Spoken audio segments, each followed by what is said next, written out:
Bwana, baada ya bibi Zuchu kuweza kujifungua, tumeweza kuona familia ya bwana mkubwa Diamond Platnumz imeweza kuandaa sherehe kubwa, na wengi wao wakasema kwamba kuna kitu ambacho kimeweza kutokea katika maisha ya bibi Zuchu, lakini leo hii familia imeamua kuweza kumappreciate kwa namna moja ama nyingine. Hili ni jambo jema pia, na pia anahitajika kuweza kupewa pongezi nyingi kwa namna moja ama nyingine, kwa sababu watu wengi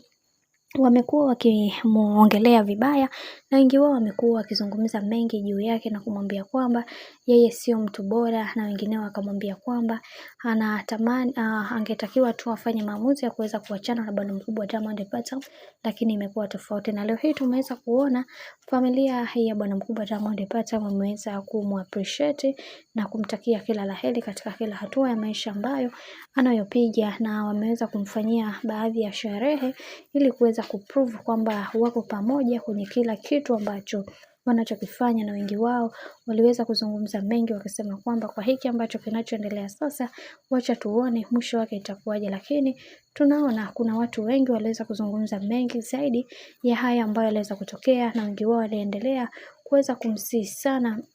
bibi Zuchu aweze kuwa makini katika kila hatua hii, kwa sababu watu wengi wanaona kabisa